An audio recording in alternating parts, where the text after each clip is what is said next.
Rich dad poor dad, जिसके author हैं Robert T Kiyosaki. Robert अपनी किताब रिच डैड पुअर डैड में बताते हैं कि पैसों के बारे में अमीर लोग अपने बच्चों को ऐसा क्या सिखाते जो गरीब और मध्यम वर्ग के माता पिता नहीं सिखाते हैं। इसकी क्या जरूरत है? इसकी बहुत जरूरत है। प्रस्तावना।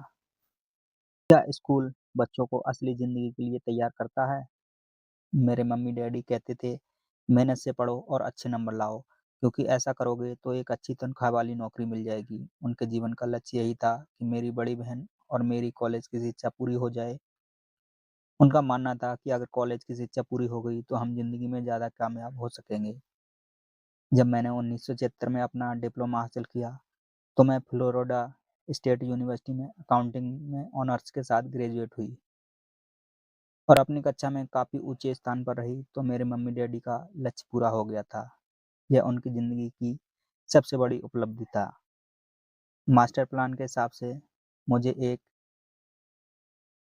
बिग 8 अकाउंटिंग फर्म में नौकरी भी मिल गई। अब मुझे उम्मीद थी कि एक लंबे करियर और कम उम्र में रिटायरमेंट की। मेरे पति माइकल भी इसी रास्ते पर चले थे। हम दोनों ही बहुत मेहनती परिवारों से आए थे जो बहुत अमीर नहीं थे। माइकल ने ऑनर्स के साथ ग्रेजुएशन किया था, एक बार नहीं बल्कि 2 बार। पहली बार इंजीनियर के रूप में और फिर लॉ स्कूल से। उन्होंने जल्दी ही पेटेंट में लॉ विशेषज्ञता रखने वाली वाशिंगटन डीसी एक नई मानी हुई लॉ फर्म में नौकरी मिल गई और इस तरह उनका भविष्य भी सुनहरा लग रहा था। उनके करियर का नक्शा साफ था और यह बात तय थी कि वह भी जल्दी रिटायर हो सकते हैं। हालांकि हम दोनों ही अपने करियर में सफल रहे, परंतु हम जो सोचते थे हमारे साथ ठीक वैसा नहीं हुआ। हमने कई बार नौकरियां बदली, हालांकि हर बार नौकरी बदलने के कारण सही थे, परंतु हमारे लिए किसी ने भी पेंशन योजना में निवेश नहीं किया। हमारे रिटायरमेंट फंड में हमारे खुद के लगाए पैसे ही बढ़ रहे थे। हमारी शादी बहुत सफल रही और हमारे 3 बच्चे हैं। उनमें से 2 कॉलेज में हैं और तीसरा अभी हाई स्कूल में गया है।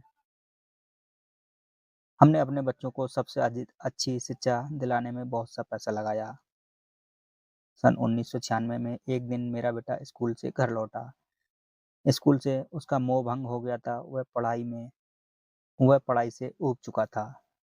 मैंने उन विषयों को पढ़ने में इतना ज़्यादा समय क्यों बर्बाद करूं, जो असल ज़िंदगी में मेरे कभी काम नहीं आएंगे। उसने विरोध किया। बिना सोचे विचारे ही मैंने जवाब दिया, क्योंकि अगर तुम्हारे अच्छे नंबर नहीं आएंगे तो तुम कभी कॉलेज नहीं जा पाओगे।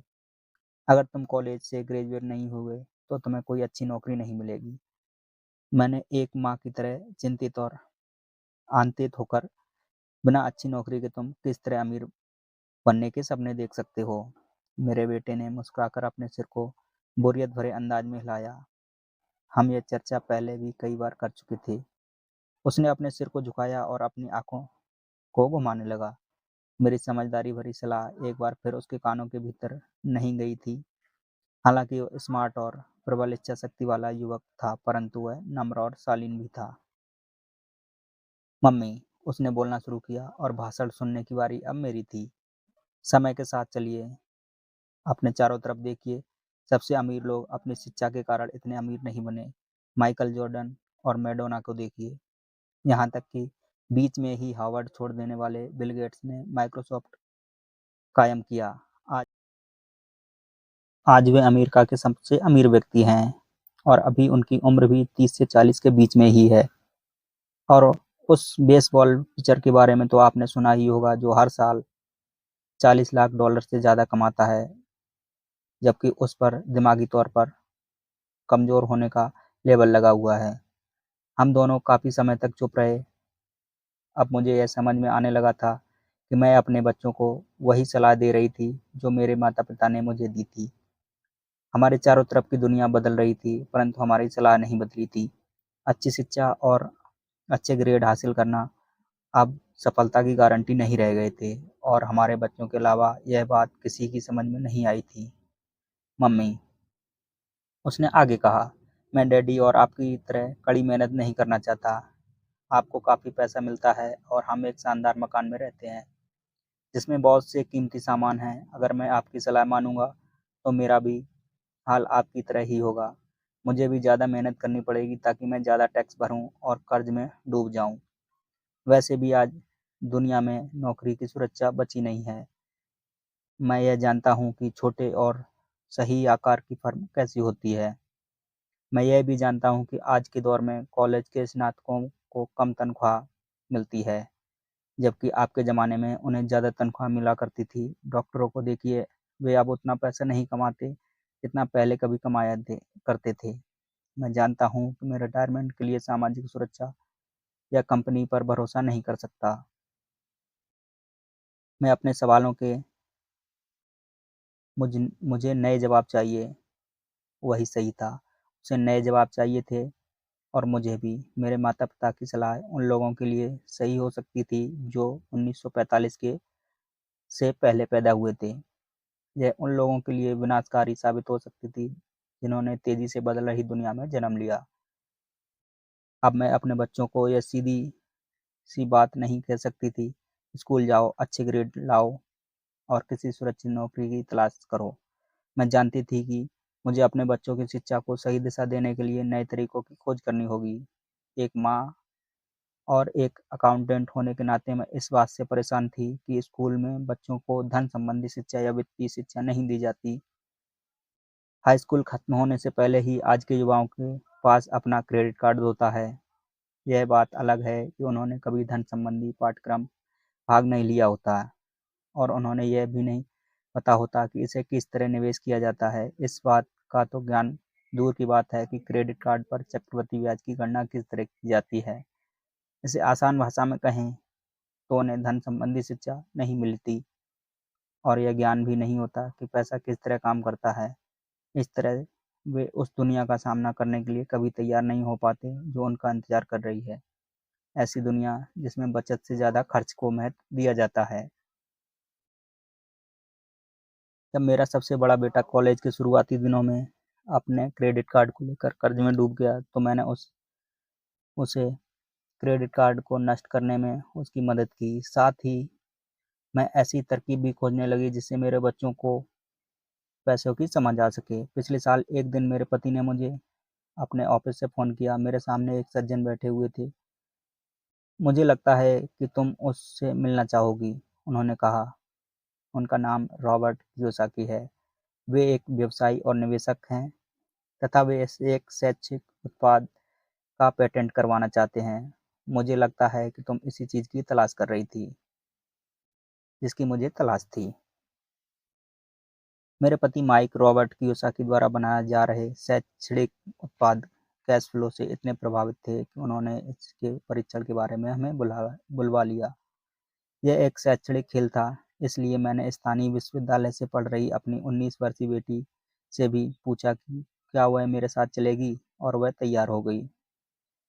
इस खेल में हम लगभग 15 लोग थे जो 3 समूह में विभाजित थे। माइक सही थे।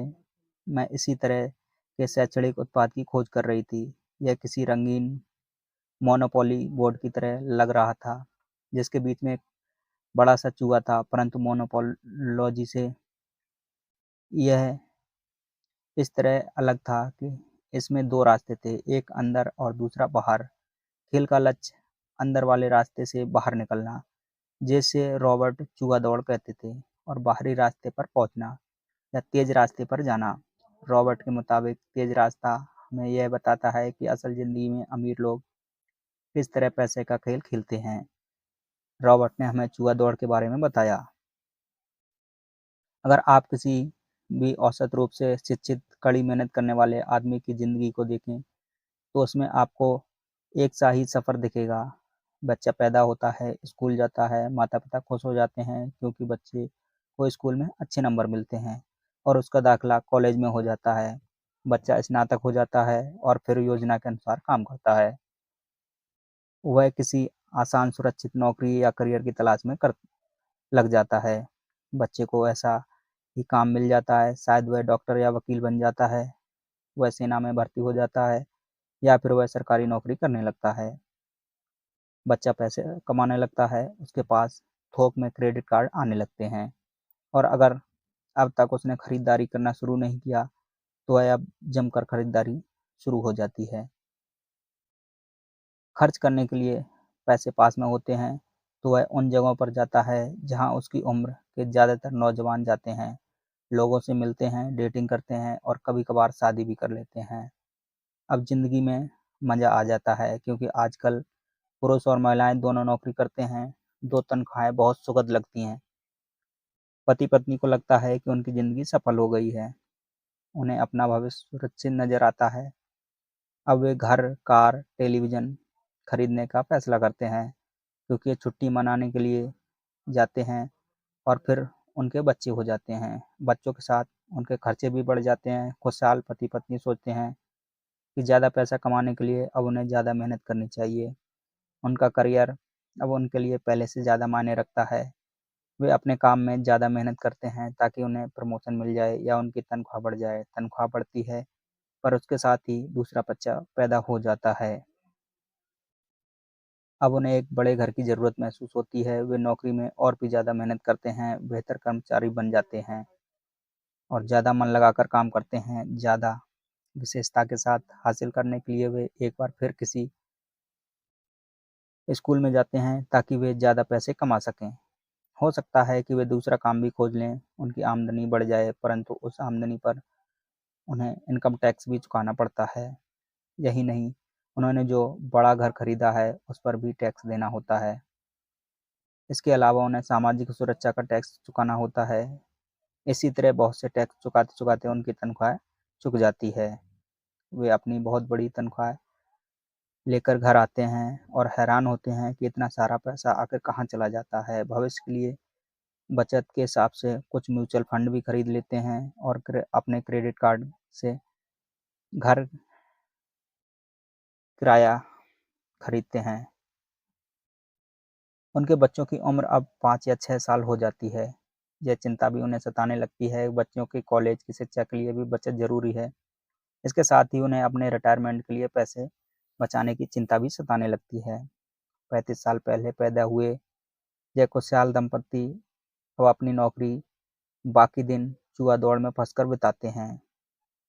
वे अपनी कंपनी के मालिकों के लिए काम करते हैं, सरकार को टैक्स चुकाने के लिए काम करते हैं और बैंक में अपनी गिरवी संपत्ति तथा क्रेडिट कार्ड के कर्ज को चुकाने के लिए काम करते हैं। फिर वे अपने बच्चों को यह सलाह देते हैं कि उन्हें मन लगाकर पढ़ना चाहिए, अच्छे नंबर लाने चाहिए और किसी सुरक्षित नौकरी की तलाश करनी चाहिए। वे पैसे के बारे में कुछ भी नहीं सीखते, इसलिए वे जिंदगी भर कड़ी मेहनत करते हैं और यह प्रक्रिया पीढ़ी दर पीढ़ी चलती रहती है। इसे ही जुआ दौड़ कहते हैं। जुआ दौड़ से निकलने का एक ही तरीका है और वह यह है कि आप अकाउंट और इन्वेस्टमेंट दोनों क्षेत्रों में निपुण हो जाएं।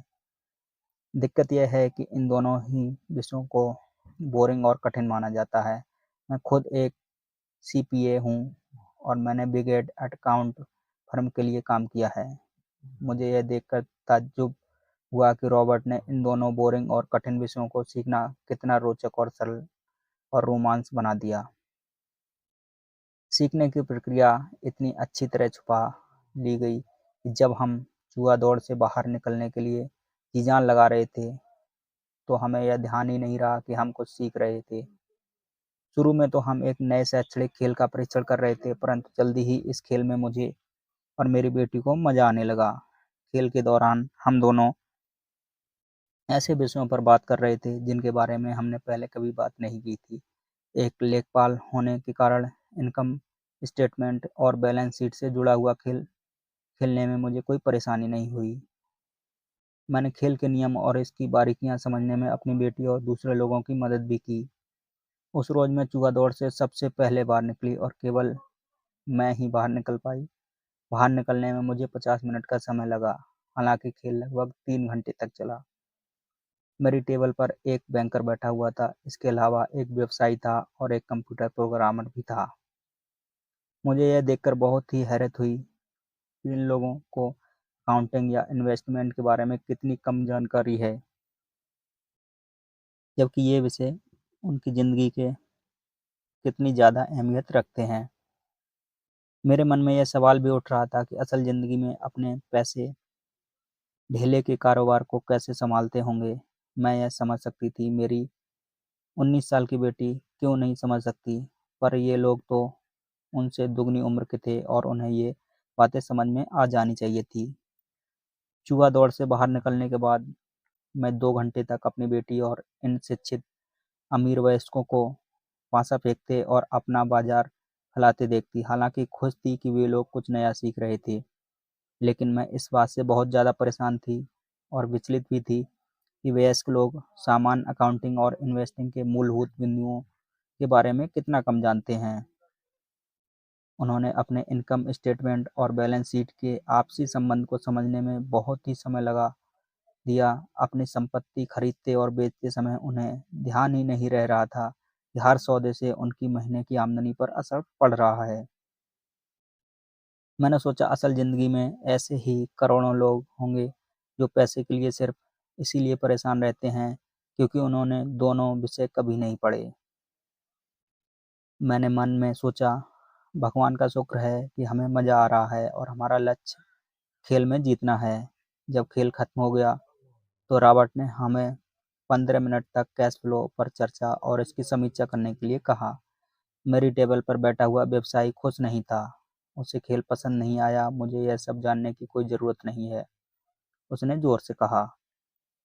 मेरे पास इन सब के लिए अकाउंटेंट, बैंकर और वकील हैं जिन्हें यह सब मालूम है। रॉबर्ट का जवाब था, क्या आपने गौर किया है कि ऐसे बहुत से अकाउंटेंट हैं जो अमीर नहीं हैं?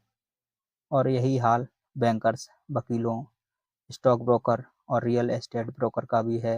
वे बहुत कुछ जानते हैं और प्रायः वे लोग स्मार्ट होते हैं, परंतु उनमें से ज़्यादातर अमीर नहीं होते, क्योंकि हमारे स्कूल में वह सब नहीं सिखाते जो अमीर लोग जानते हैं। इसलिए हम लोग इन लोगों से सलाह लेते हैं।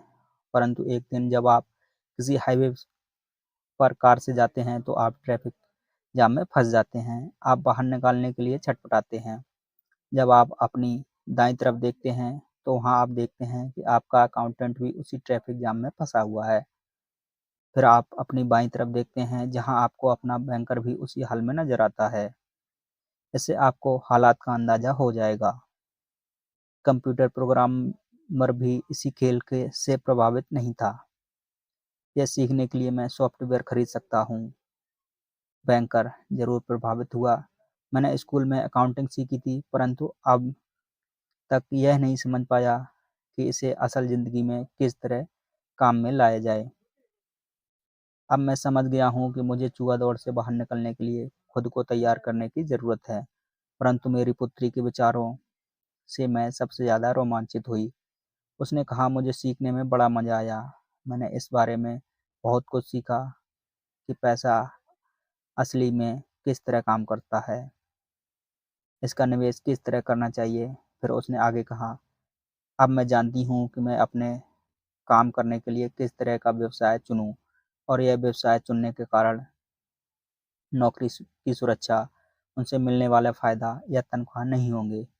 अगर मैं इस खेल में सिखाई जाने वाली बातें सीख जाती हूँ तो मैं कुछ भी करने के लिए आज़ाद हूँ, और वह सीखने के लिए आज़ाद है। मुझे उस चीज़ को सीखना पड़ता था जिससे मुझे नौकरी पाने में मदद मिले। अगर मैं यह खेल सीख जाती हूँ तो मुझे नौकरी की सुरक्षा और सामाजिक सुरक्षा की ज़्यादा चिंता नहीं होगी, जैसी कि मेरी बहुत सी सहेलियाँ को होती है। खेल खत्म होने के बाद रॉबर्ट से बात करते हुए ज़्यादा समय नहीं मिला। हमने उनकी योजना पर आगे बात करने के लिए बाद में मिलने का फैसला किया। इतना तो मैं जानती थी कि इस खेल के बहाने रॉबर्ट यह चाहते थे कि लोगों में पैसे की बेहतर समझ विकसित हो, और यही कारण था कि मैं उनकी योजनाओं में सबसे ज़्यादा जानने के लिए उत्सुक भी थी। मेरे पति और मैंने रॉबर्ट और उनकी पत्नी के साथ अगले हफ्ते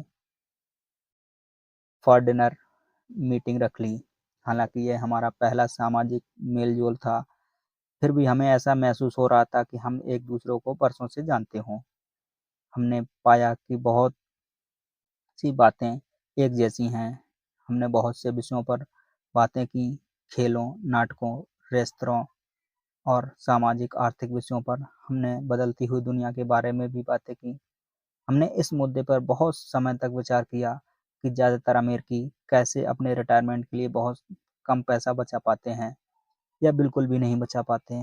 हमने सामाजिक सुरक्षा और मेडिकेयर की लगभग दिवालिया हालत पर भी विचार किया कि क्या हमारे बच्चों को 7.5 करोड़ वृद्ध लोगों के रिटायरमेंट के लिए टैक्स चुकाना होगा। हम हैरान थे कि लोग पेंशन योजना के भरोसे बैठकर कितना बड़ा खतरा मोल ले रहे हैं। रॉबर्ट की सबसे बड़ी चिंता यह थी कि अमीर और गरीबों के बीच फासला लगातार बढ़ता जा रहा है। ऐसा ना सिर्फ अमेरिका में हो रहा था बल्कि पूरी दुनिया में हो रहा था। रॉबर्ट स्वशिक्षित और स्वनिर्मित व्यवसायी थे। वे दुनिया भर में निवेश कर चुके थे और उनकी उम्र 47 वर्ष थी। रिटायर होने में सफल हो गए। वे काम इसलिए कर रहे थे कि उन्हें भी वही चिंता थी जो मुझे अपने बच्चों के अनुसार। बच्चे सालों तक दाकियानूसी शिक्षा पद्धति में अपना समय गुजारते हैं और ऐसे विषय पढ़ते हैं जो उनके जीवन में कभी भी काम में नहीं आने वाले हैं, और वे ऐसी दुनिया के लिए तैयार करते हैं जिनका अब नामो-निशान नहीं बचा है। आज आप किसी भी बच्चे को सबसे खतरनाक सलाह दे सकते हैं, वह यह है कि स्कूल जाओ, अच्छे नंबर लाओ और कोई सुरक्षित नौकरी ढूंढो। उन्होंने कहा, यह पुरानी सलाह है और यह सलाह अब खराब हो चुकी है। अगर आप यह देख सकते हैं कि एशिया, यूरोप, दक्षिण अमेरिका में क्या हो रहा है, तो आप भी उतनी ही चिंतित होंगी जितना कि मैं। रॉबर्ट के अनुसार यह बुरी सलाह है, क्योंकि अगर आप चाहते हैं कि आपके बच्चे का भविष्य आर्थिक रूप से सुरक्षित हो, तो आप पुराने नियमों के सहारे नए खेलों को नहीं खेल सकते। यह बहुत खतरनाक होगा। मैंने उनसे पूछा कि पुराने नियमों का क्या मतलब है? मेरी तरह लोग अलग तरह के नियमों से खेलते हैं और आपकी तरह लोग पुराने नियमों की लीक पर ही चलते रहते हैं। उन्होंने कहा कि क्या होता है, कोई कॉरपोरेशन स्टाफ कम करने की घोषणा करता है, लोगों को नौकरी से निकाल दिया जाता है, परिवार तबाह हो जाते हैं, बेरोजगारी बढ़ जाती है। हाँ, परंतु कंपनी पर इसका क्या असर पड़ता है, खासकर वह कंपनी जब स्टॉक एक्सचेंज में दर्ज हो। जब स्टॉक कम करने की घोषणा होती है तो स्टॉक की कीमत बढ़ जाती है। मैंने कहा, जब कंपनी की तनख्वाह का खर्च कम करती है तो बाजार इस बात को पसंद करता है, ऐसा चाहे स्टॉक कम करके किया जाए या फिर कंप्यूटर के माध्यम से किया जाए। उन्होंने कहा, आप ठीक कह रही हैं। और जब स्टॉक की कीमतें बढ़ती हैं तो मेरी तरह लोग, यानी जिनके पास उस कंपनी के शेयर होते हैं, वे ज़्यादा अमीर हो जाते हैं। अलग तरह के नियमों से मेरा यही आशय था। कर्मचारी हारते हैं, मालिक और निवेशक जीतते हैं।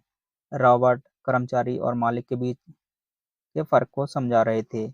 ये फ़र्क था कि अपनी किस्मत खुद पर अपना नियंत्रण होना या फिर अपनी किस्मत पर किसी दूसरे का नियंत्रण होना। परंतु ज़्यादातर लोग यह नहीं समझ पाते कि ऐसा क्यों होता है। मैंने कहा, उन्हें लगता है कि यह ठीक नहीं है। उसका जवाब था, इसलिए तो मैं बच्चों से यह कहना मूर्खता है कि अच्छी शिक्षा प्राप्त करो। यह सोचना मूर्खता है कि स्कूलों में दी जा रही शिक्षा से बच्चे उस दुनिया का सामना करने के लिए तैयार हो जाएंगे जिनसे वे कॉलेज के बाद पहुंचने वाले हैं। हर बच्चे को ज़्यादा शिक्षा की ज़रूरत है, एक अलग तरह की शिक्षा, और उन्हें नए नियमों को जानने की भी ज़रूरत है, अलग तरह के नियमों को जानने की। धन के कुछ नियम होते हैं जिनसे अमीर लोग खेलते हैं और धन के कुछ नियम होते हैं जिनसे बाकी 95% लोग चलते हैं, और ये 95% लोग उन नियमों पर अपने घर और स्कूल में सीखते हैं। इसलिए आजकल किसी बच्चे को यह कहना खतरनाक है, मन लगाकर पढ़ो, अच्छी नौकरी खोजो। आज बच्चों को अलग तरह की शिक्षा की ज़रूरत है, और आज की शिक्षा नीति उन्हें कुछ मूलभूत बातें नहीं सिखा पा रही। इस बात से कोई फर्क नहीं पड़ता कि क्लासरूम में कितने कंप्यूटर रखे हैं या स्कूल कितना पैसा खर्च कर रहे हैं, जब शिक्षा नीति में वह विषय ही नहीं कि उसे किस तरह पढ़ाया जाए। अब सवाल यह उठता है कि माता-पिता अपने बच्चों को वह सिखा सकते हैं जो वे स्कूल में नहीं सीख पाते। आप अपने बच्चों को अकाउंटिंग किस तरह पढ़ाते हैं? क्या वे इससे बोर नहीं हो जाते? और आप उन्हें किस तरह निवेश करना सिखाएंगे? जब एक पालक के रूप में आप खुद निवेश के खतरे से डरते हैं, अपने बच्चों को सुरक्षित जीवन के लिए कैसे तैयार करेंगे? अपने बच्चों को सुरक्षित जीवन के लिए तैयार करने के बजाय मैंने ये बेहतर समझा कि उन्हें रोमांच जीवन के लिए तैयार किया जाए। तो आप किस तरह किसी बच्चे को धन और उन सब चीज़ों के बारे में सिखा सकते हैं जिन पर हमने अभी विचार किया है? रॉबर्ट से पूछा। हम किसी तरह इसे माता-पिता के लिए आसान बना सकते हैं, खासकर जब उन्हें खुद ही इसकी समझ ना हो। उन्होंने कहा, मैंने इस विषय पर एक पुस्तक लिखी है। वह पुस्तक कहाँ है? मेरे कंप्यूटर में। यह बरसों से बिखरी पड़ी है। मैंने कभी-कभार उसमें कुछ बातें जोड़ देता हूँ, परंतु आज तक मैंने उसे कभी इकट्ठा नहीं कर पाया। मैंने इस पुस्तक को तब लिखना शुरू किया था जब मेरी पहली पुस्तक बेस्टसेलर हो गई थी, परंतु मैं अभी तक अपनी नई पुस्तक को पूरा नहीं कर पाया हूँ। अभी भी खंडों में है और वह पुस्तक निश्चित ही रूप से खंडों में ही थी। उन बेहतरीन खंडों को पढ़ने के बाद मैंने यह फैसला किया कि यह पुस्तक निश्चित रूप से बेहतरीन थी और समाज में इसकी बहुत ज़रूरत थी। खासकर ऐसे समय में जब दुनिया तेजी से बदल रही थी, हम दोनों तत्काल इस निर्णय पर पहुंचे कि रॉबर्ट की पुस्तक में सह-लेखक बन जाऊं। मैंने उनसे पूछा कि उनके विचार किसी बच्चे को कितनी वित्तीय शिक्षा की ज़रूरत होती है। उन्होंने कहा कि यह बच्चे पर निर्भर करता है। अपने बचपन में उन्होंने यह जान लिया था कि वे अमीर बनना चाहते थे और उन्होंने एक ऐसे पिता स्वरूप व्यक्ति मिल गए थे जो अमीर थे और जो उनका मार्गदर्शन करने के इच्छुक भी थे। रॉबर्ट का कहना था कि शिक्षा ही सफलता की नींव है। जिस तरह स्कूल में सीखी गई बहुत सी बातें महत्वपूर्ण होती हैं, उसी तरह धन संबंधी समझ और बोलने की कला भी महत्वपूर्ण होती है। आगे की कहानी रॉबर्ट के दो डैडियों के बारे में है, जिनमें से एक अमीर हैं और दूसरे गरीब। इनके जरिए रॉबर्ट उन रहस्यों को बताएंगे जो उन्होंने अपने जीवन में सीखे हैं। दोनों डैडियों के बीच का अंतर एक खास बात उजागर करता है कि इस पुस्तक को मैंने बढ़ाया है, इनमें से कुछ जोड़ा है और कुछ घटाया है और इसे व्यवस्थित करने का काम किया है। जो अकाउंटेंट इस पुस्तक को पढ़े, उनसे मेरा यही अनुरोध है कि वे अपने किताबी ज्ञान को एक तरफ रख दें और अपने दिमाग में रॉबर्ट के सिद्धांतों को घुस जाने दें। हालांकि उनमें से कई सिद्धांत पहली नज़र में गलत लगेंगे, अकाउंट के सिद्धांतों की बुनियादी बातों को चुनौती देते लगेंगे, परंतु ये याद रखें कि वे एक महत्वपूर्ण दृष्टि देते हैं कि किस तरह सच्चे निवेशक अपने निवेश के फैसले का विश्लेषण करते हैं। जब हमने अपने बच्चों को स्कूल जाने, मेहनत से पढ़ने और अच्छी नौकरी पाने की सलाह देते हैं, तो अक्सर हम ऐसा सांस्कृतिक आदतों के कारण करते हैं। ऐसा करना हमेशा सही चीज़ मानी जा गई है। जब मैं रॉबर्ट से मिली, तो उनके विचारों ने शुरू में मुझे चौंका दिया।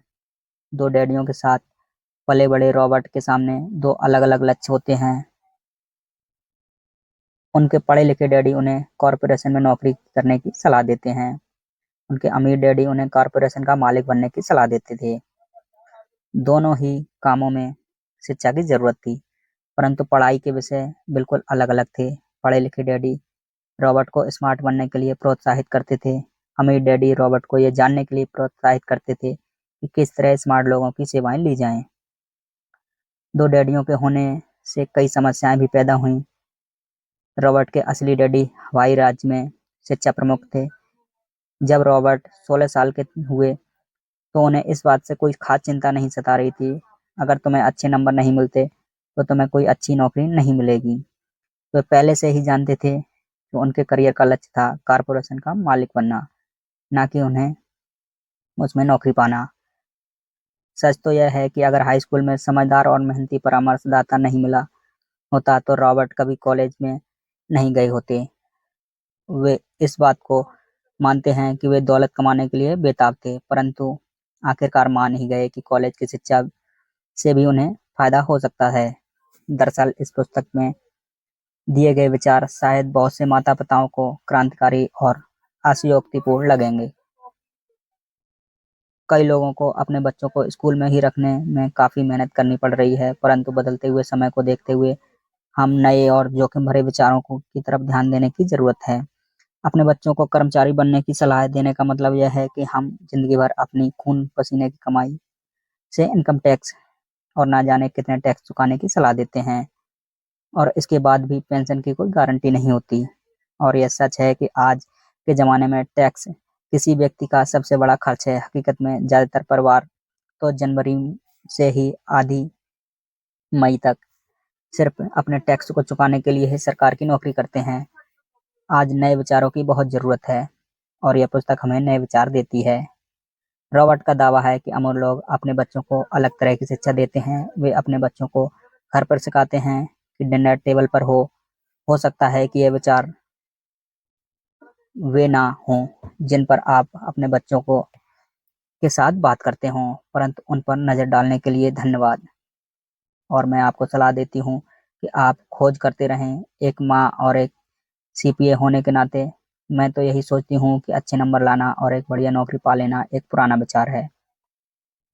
हमें अपने बच्चों को नए तरीके से विचार देने होंगे, हमें उन्हें अलग तरह की शिक्षा देनी होगी। शायद हम अपने बच्चों को यह सिखाएंगे कि अच्छे कर्मचारी होने के साथ-साथ वे खुद का निवेश कॉर्पोरेशन भी खोल सकें। दोनों का यह तालमेल बढ़िया रहेगा।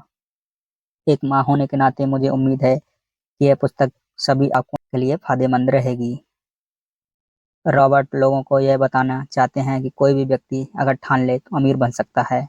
अगर आप एक माली या गेटकीपर हैं या पूरी तरह बेरोजगार हैं, तो भी आप खुद को और अपने परिवार के लोगों को धन संबंधी बातें सिखाने की काबिलियत है। ये याद रखें कि धन संबंधी बुद्धि वह दिमागी तरीका है जिससे हम अपनी धन संबंधी समस्याओं को सुलझाते हैं। आज हम ऐसे विश्वव्यापी तकनीक परिवर्तन का सामना कर रहे हैं जिनका सामना हमारे आज से पहले कभी नहीं हुआ। किसी के पास कोई जादू की पुड़िया नहीं है, परंतु एक बात तो तय है, ऐसे परिवर्तन हमारे सामने आने वाले हैं जो हमारे यथार्थ से परे हैं। कौन जाने भविष्य हमारे लिए क्या लाता है, पर जो भी हो, हमारे पास दो मूलभूत विकल्प मौजूद हैं। या तो हम सुरक्षा की राह पर चलें या फिर हम स्मार्ट बनकर खुद को धन संबंधी क्षेत्रों में शिक्षित करें और अपने बच्चों को धन संबंधी प्रतिभा के प्रति भी जागृत करें। धन्यवाद।